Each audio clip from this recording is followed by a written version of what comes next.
Fala, gente amiga, tudo bom? Eu sou Carlos Luozi e esta é a Batata Espacial, o seu site de cultura nerd e de cultura em geral na internet. Meu canal no YouTube é o Carlos Eduardo Lose Rezende, Lose se escreve L-O-H-S-E, Rezende se escreve com Z. Se inscreva no canal, toque o sininho das notificações para saber quando tem vídeo novo, curta, compartilhe, comente. Venha participar das nossas discussões sobre cinema, sobre séries, sobre cultura e outras coisinhas mais, tá? Feita a introdução, né, eu quero hoje conversar sobre cinema mais uma vez, né, e falar do que rolou na sessão dos classiquíssimos lá do Estação Net Botafogo 1, do dia 12 de agosto de 2024. Só para ficar constada a data da exibição, tá, desse filme que eu vou falar hoje, que é uma coisa muito especial. Vou dar spoilers de cima a baixo, que é um filme de 1985, tá? Woody Allen, tá? Que é o famoso A Rosa Púrpura do Cairo. Um filmaço, uma obra-prima, uma coisa simplesmente sensacional. É meio complicado a gente falar isso, né? Mas aí eu vou falar para vocês. Eu considero esse, de repente, o meu filme favorito do Woody Allen, o melhor de todos, a cereja do bolo, entendeu? E se não for o melhor, um dos melhores com certeza, porque é um filme sensacional que mexe justamente com a paixão, né, sobre o cinema. E quando o cinema fala de si próprio, né, geralmente você tem coisas muito boas, né? Podemos falar de Cinema de Paradiso, por exemplo, podemos falar de Splendor, né? Que são filmes que falam sobre a paixão, né, do cinéfilo sobre o cinema, né? E esse filme, A Rosa Púrpura do Cairo, não é diferente, tá? É um filme muito bem escrito, é um filme muito bem roteirizado, é um filme que tem várias camadas, né? É um filme que suscita muita reflexão, além de ser uma excelente comédia, tá? É um filme relativamente curto, de 82 minutos, mas que consegue mandar todo o seu recado com uma maestria, com uma genialidade assim incríveis, tá? Então vamos falar do filme para vocês poderem entender. Né? O que a gente pode falar do plot do filme? Né? O filme é interpretado, tem como protagonista a Mia Farrow, tá? Vocês me desculpem, mas eu não me lembro do nome dos personagens, tá? Vou falar o nome dos atores aqui, tá? E a Mia Farrow, ela vive numa cidadezinha do interior dos Estados Unidos, no contexto da Grande Depressão Americana, né? Da década de 30, da crise econômica, né? Onde não tem emprego para todo mundo. Ela trabalha tipo assim, num restaurantezinho, numa lanchonete, né? O marido dela, que é interpretado pelo Danny Aiello, né? Esse grande ator italo-americano, né? Que trabalhou em Faça a Coisa Certa, por exemplo, né? Que é um cara extremamente machista, extremamente rude, né? Que trata ela como se fosse uma porcariazinha qualquer, né? E a Mia Farrow é aquela personagem altamente quebradiça, altamente frágil, né? Altamente submissa ao marido, né? E a única coisa que ela tem para escapar, né, de toda essa vidazinha miserável dela é o cinema da cidade, né? E o cinema da cidade vai justamente passar um filme chamado A Rosa Púrpura do Cairo, né?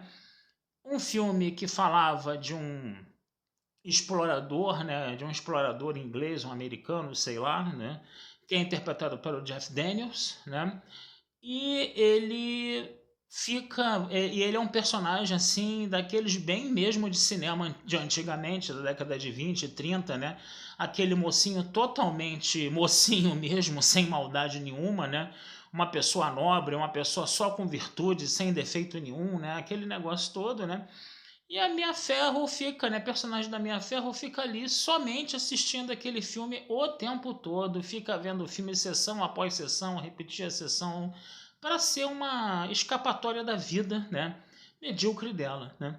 Até que um belo dia, enquanto ela está vendo o filme pela enésima vez, né, o que acontece? O personagem do Jeff Daniels, né, que está dentro, né, do filme, né, ele quebra literalmente a quarta parede, mas quebra mesmo, amarretadas, né? E fala, né? Começa a conversar com a Mia Farrow. Você tá sempre nessa sessão aqui, você tá sempre assistindo o filme, você deve gostar desse filme pra caramba, né? E ele faz o seguinte, ele simplesmente sai da tela e começa a andar com a Mia Farrow por aí, né? E ele fica altamente apaixonado e interessado pela Mia Farrow e de repente os sonhos da Mia Farrow viram realidade, né? Ela tá num mundo real, né? Que é altamente cruel, que é altamente impiedoso, né?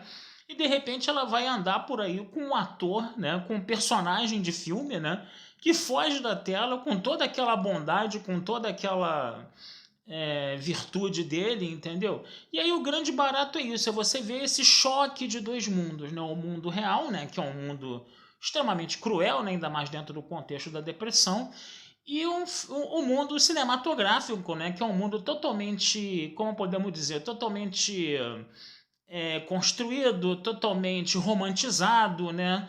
Onde você tem heróis bonzinhos e mocinhos ruinzinhos que salvam as mocinhas, coisa e tal, né? Aquela coisa bem de cinema antigo mesmo, né? Bem, como podemos dizer, bem dicotômica mesmo, né? Que realmente é um escapismo, né, para a vida difícil das pessoas do dia a dia, que estão aí, né, batalhando no dia a dia, né? Bom, esse filme, gente, pra gente. Só pra. A gente deu o plot, né? Então o que acontece? O grande tema do filme é esse, né? A oposição entre o mundo dos sonhos do cinema e o mundo real, né? O Will Allen escolheu um contexto histórico assim sensacional, porque na época da depressão, quando estava todo mundo numa situação de penúria total nos Estados Unidos, né?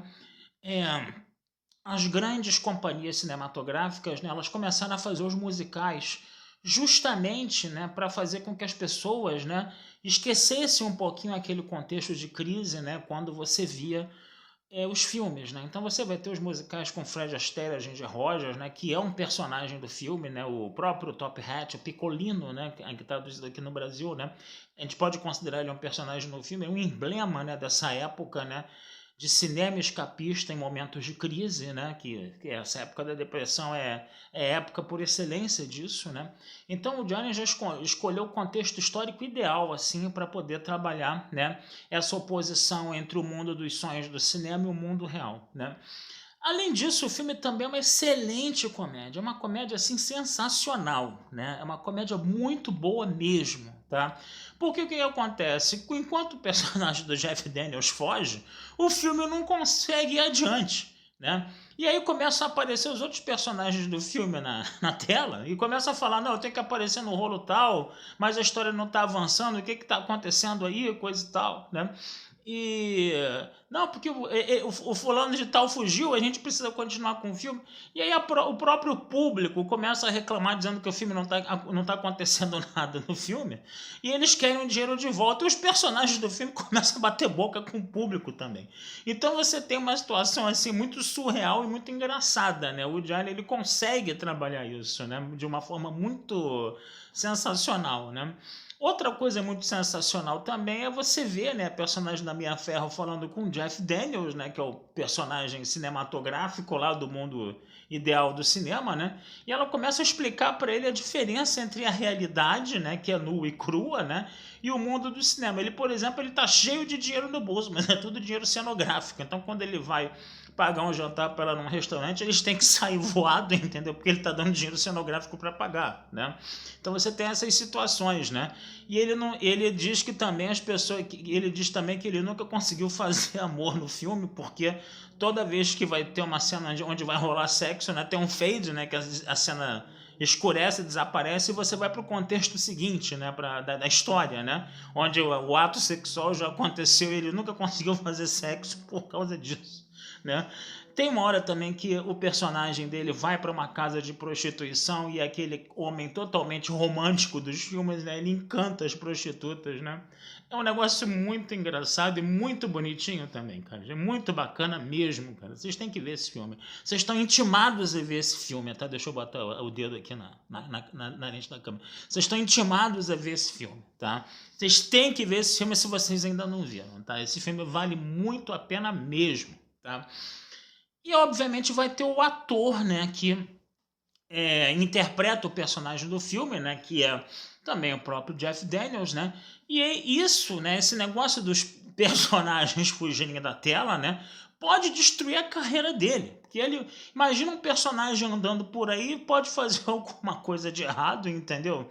Naquela época você tinha um anticomunismo latente, né? Então ele já poderia estuprar alguém, ele já poderia, de repente, ser um agitador político, né? Esses personagens românticos dos filmes andando por aí, né? Isso estragaria a carreira do ator que interpreta o personagem. E ele vai acabar encontrando a Mia Farrow, né?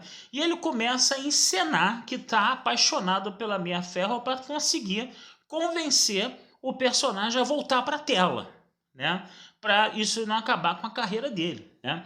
E aí a Mia Farrow acaba ficando entre, de repente ela tá num triângulo amoroso ali, onde ela tá com dois caras iguais ao mesmo tempo, né? Um triângulo amoroso muito surreal, né? E ela acaba tendo que fazer uma opção. Ela faz uma opção pelo ator mesmo, de carne e osso da vida real, e o personagem, coitado, volta todo triste lá pra tela, todo romântico, porque ele não era real, aquele negócio todo, não daria para ele viver uma vida de amor com ela, coisa e tal, etc. Pois bem, né? Tudo ficou engatilhado pro ator, né? Real, né? Do personagem ficar com a Mia Farrow. Eles iriam para Hollywood, coisa e tal. Mas na verdade ele estava fazendo só uma encenação para convencer a bobinha lá da atriz, da personagem da Mia Farrow a ficar do lado dele para botar o cara de novo na tela, entendeu? E depois ele acabou desaparecendo e deixou a Mia Farrow ao Deus dará, tadinha, né? E aí ela voltou pro marido dela, né? E ela, na hora que ela ia embora, né? Ela acabou indo embora, né, da casa, né? O marido sempre falava: você vai voltar, você vai voltar, você vai voltar, né? Apesar de humilhar ela sempre, né? E ela sempre voltava, né? Aí vai ter uma última vez que ela vai sair, né? Para ficar com o ator, né? Só que quando ela chega ao cinema, a rosa púrpura do Cairo já está saindo do letreiro e todos os managers da produtora que fez o filme, né? O próprio ator, coisa e tal, eles acabaram indo embora e deixaram a Mia Farrow para trás e ela ficou sozinha ali. E restou a ela ver uma cena do Top Hat, né? Onde o Fred Astaire, né, canta Tic to Tic, né, enquanto dança com a Ginger Rogers, né, e você tem aquela cena simplesmente sensacional. Esse é outro filme que eu preciso fazer também um vídeo, tá, gente? Porque eu adoro o Top Hat, eu sou apaixonadíssimo pelo Top Hat. Foi o primeiro filme do Fred Astaire e da Ginger Rogers que eu vi, deles como protagonistas, né? Porque antes, se eu não me engano, eu já tinha visto, perdão, Voando para o Rio, né? Que foi o primeiro filme que eles fizeram juntos, né? Mas eles ainda não faziam aquele casalzinho de dança, né?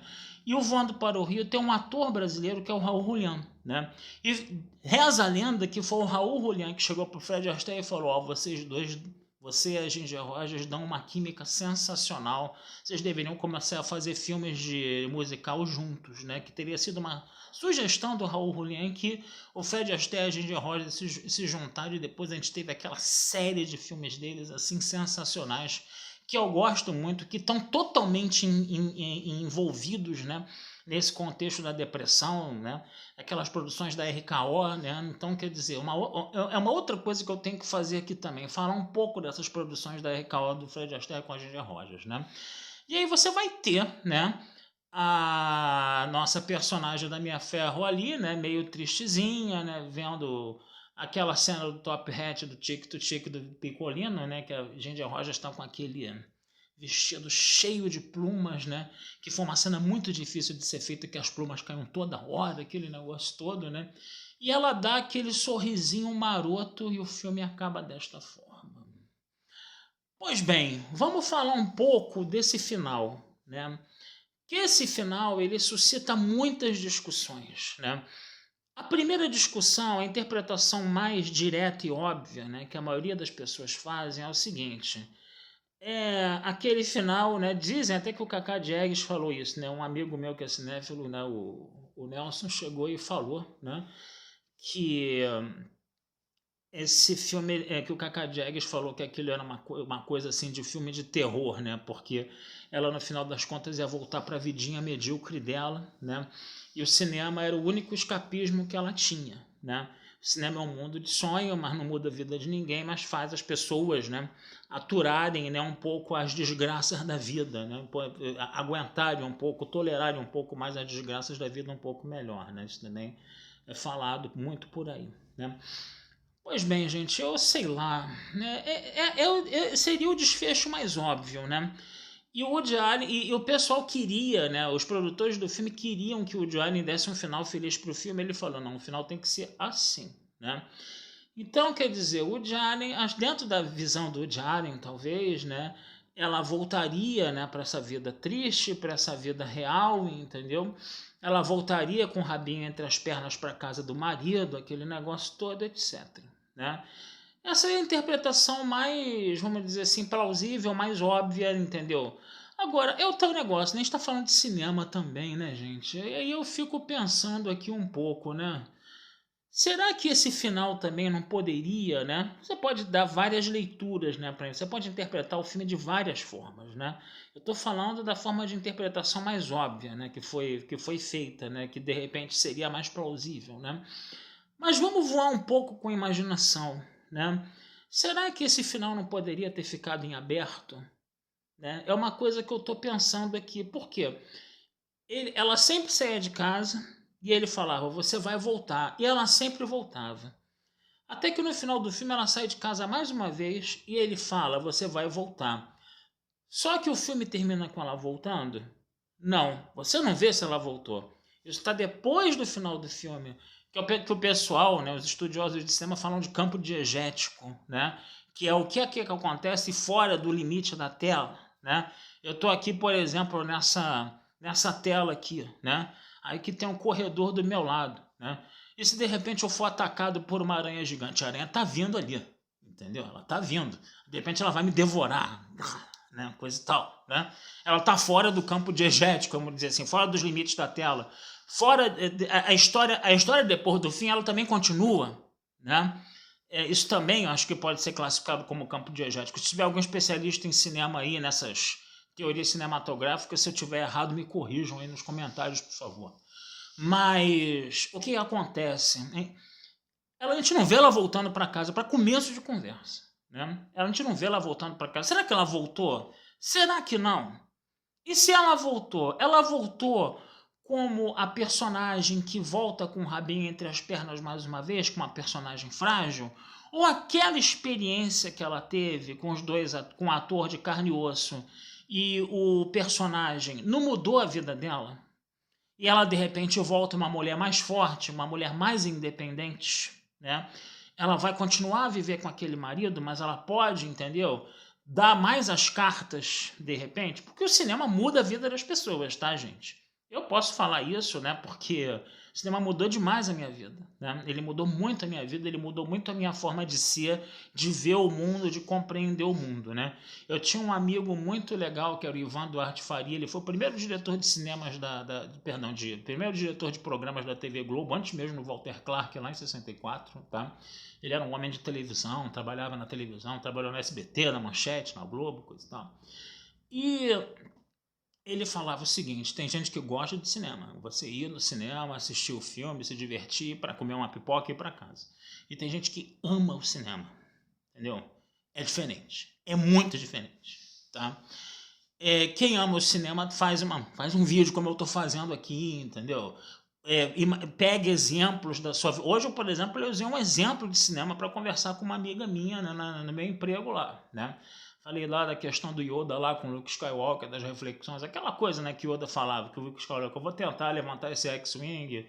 Aí o Yoda falou, tentar não, ou você faz ou você não faz, tentar não existe, né? Então você usa essas referências cinematográficas para falar da vida, né, com as pessoas, né? Então o cinema ele te transforma, né?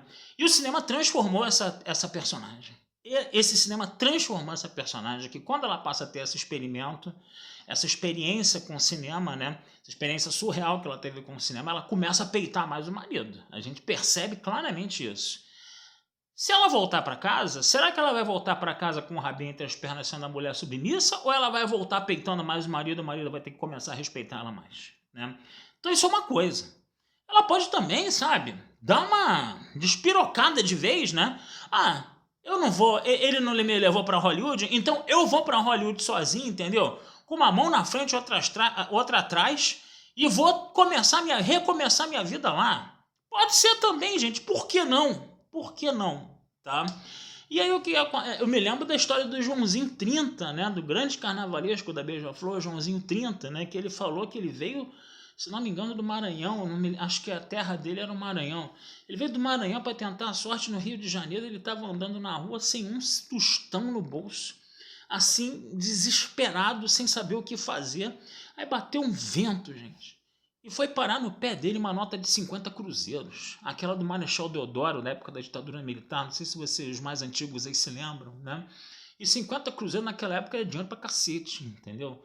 É como se ele tivesse achado uma nota de 200 na rua, assim, voando, assim, e foi parar no pé dele, né? E a partir dali ele conseguiu construir a vida dele, tá? Isso é uma coisa que, porra, num filme cairia muito bem, aconteceu na vida real, né? Vai que ela tenta a sorte. Por que não, gente? Por que não?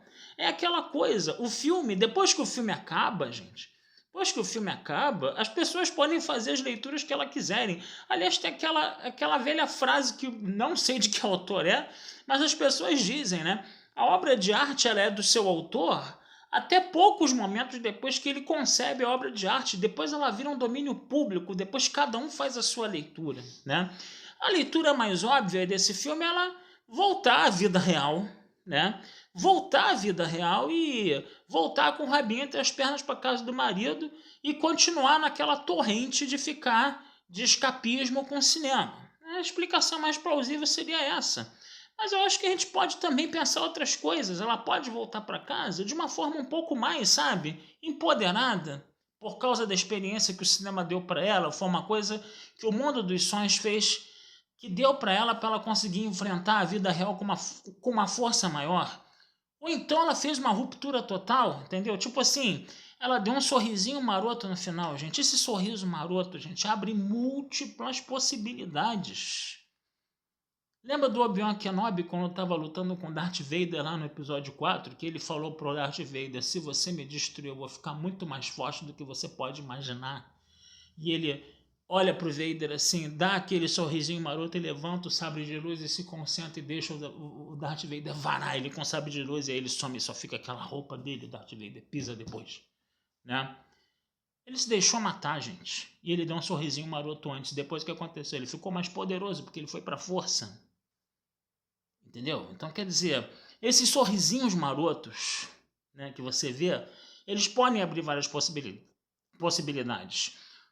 Eu posso estar sonhando, né? Eu posso estar voltando a ser uma pessoa sonhadora e o cinema voltar a ser um escapismo, entendeu? Da minha vida desgraçada e depois eu volto com a minha vida desgraçada? Pode ser.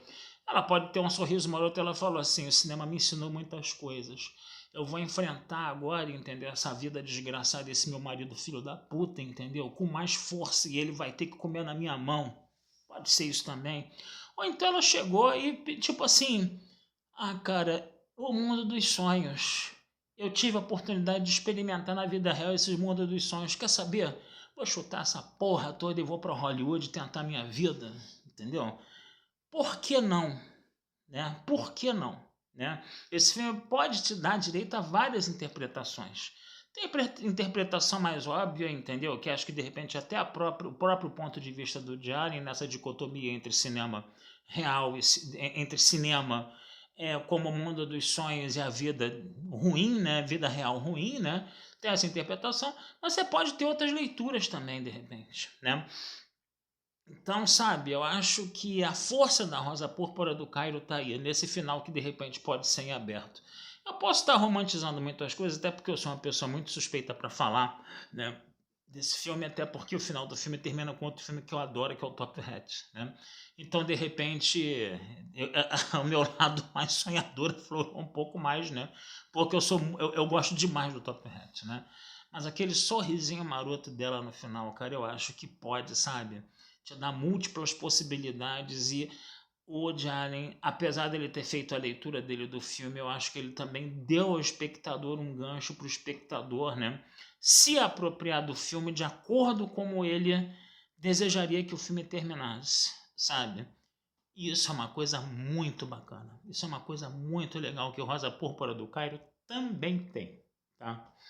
Então vocês estão intimados a ver esse filme se vocês ainda não viram. Procurem a Rosa Púrpura do Cairo de Woody Allen para ver. É um filmaço, é uma obra-prima. Eu me arrisco a dizer, acho que é o filme dele que eu mais gosto. Sinceramente, é o filme dele que eu mais gosto, embora isso possa gerar muita controvérsia, tá? Mas é um filme que, se não é o mais sensacional deles, é um dos mais sensacionais, com certeza. Tá certo, gente? Vídeo longo, quase 25 minutos de vídeo. Quando o filme é bom, o vídeo é grande, né? A gente tem coisa para falar pra cacete quando o filme é bom, né? Coisa de quem ama o cinema, né, gente? Então é isso, tá? Vou ficando por aqui, desejando vida longa e próspera a todos. Meu canal do YouTube é o Carlos Eduardo Lose Rezende. Meu site é o batataespacial.com.br, Batata Espacial tudo junto. Tem mais de 400 filmes lá com textos, né? E vídeos lá analisados, coisa e tal, tá? Vocês sabem que não sou especialista na área, eu não sou um crítico de cinema formado, eu sou uma pessoa que gosta de falar de cinema, ligo a câmera, boto na minha cara, faço tudo na base da orelhada, na base do improviso. Vocês estão vendo aqui, hoje eu estou aqui no Estúdio 3, né, que é totalmente improvisado, minha cara fica toda desproporcional, não estou em casa lá com um LEDzinho, com um tripézinho, estou aqui improvisando tudo, tá? Mas sempre é legal conversar sobre cinema e compartilhar, né, esses pensamentos com vocês aí, tá certo? Outra hora a gente conversa mais. Um abração e até a próxima.